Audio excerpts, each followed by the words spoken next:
Hi guys, welcome to Story Time with Celine. Yeah, so today I'm going to be telling you guys about a story that I heard a long time ago, and this story actually still haunts me till this day. It's about a family. There were five kids, and all the kids were just trying to figure out life the way kids do.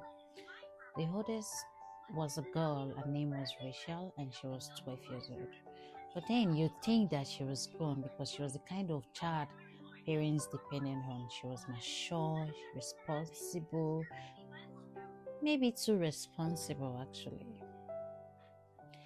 So that day started out very happy.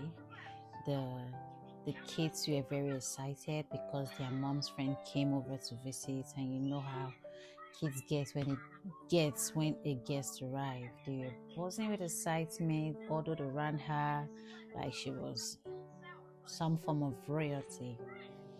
But then came the best parts. The guest smiled, she reached into her purse and she handed Rachel some money. And then she said to Rachel, share this money with your siblings. Rachel being, a good child, she she nodded. She didn't fuss or hesitate. She just split the money evenly among her siblings. No greed, no complaints. Just like a big sister would, right? And then the kids they scattered all around, each of them running off with their share of money to buy sweets and toys. It felt like a happy day, a perfect day until that's all. Anyways, before leaving, right? So the mom called her to Rachel and she said, Rachel, you stay at home, huh? And wash the food on the stove, clean the dishes. I won't be long. I'm just going to see my friend off. Rachel smiled, nodded, and said, okay, mom. Guys, it's really strange how the smallest moments, the most ordinary words can carry so much weight. Like later on, well, while Rachel stayed behind, our younger brother and sisters we had buying candies. They were laughing, teasing each other, completely unaware of what is about to unfold until they heard it.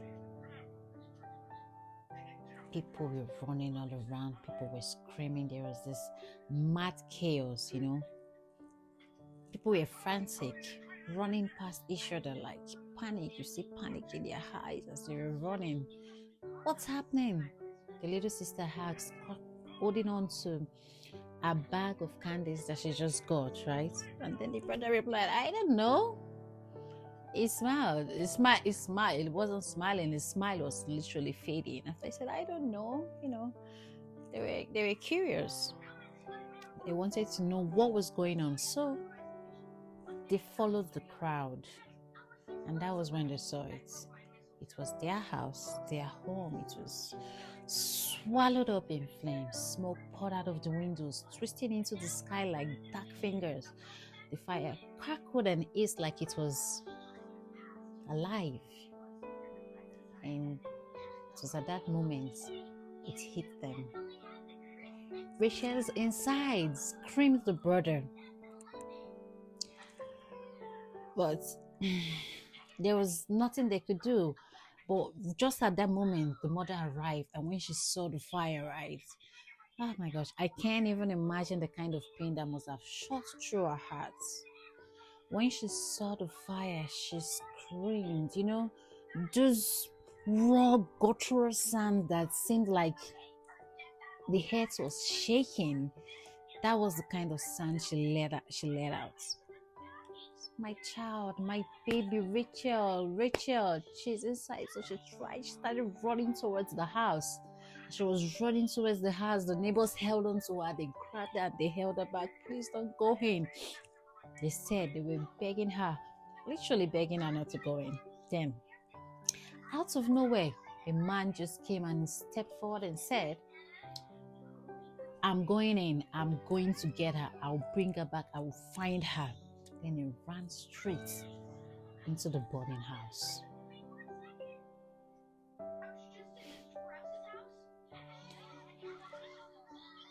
Seconds felt like minutes. Minutes felt like hours. It was endless. The flames raged on. The house literally growed under the fire, and then silence just fell as the man stumbled back out, coughing, his face covered in soot, but he was empty-handed. I couldn't find her, he said. The neighbors kept fighting the fire, pouring water, doing everything they could, but deep down, everyone knew. And when the flames finally died, they carried Rachael out. A tiny little body, charred, lifeless, burnt to a crisp. Her mother collapsed right there on the ground, screaming her daughter's name, as if she was like, trying to call her back to life. The other kids, they clung onto each other, sobbing, too young to understand how something so terrible could happen so fast.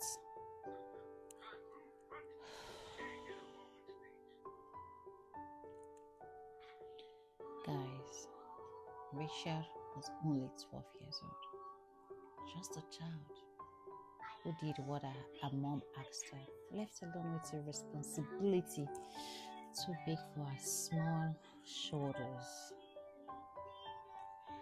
And because of that, her family lost her. I think about that story a lot and how fragile life can be, how moments that feel so normal can turn into memories that break you forever. Rachael should have had more time, more life, more love, more chances to be just a kid. But she didn't get that. I don't know if her family ever truly healed, but I know they never stopped missing her.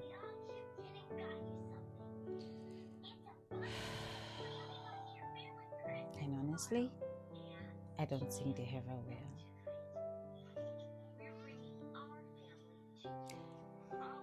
And here is me signing out. Until next time, guys, be safe out there.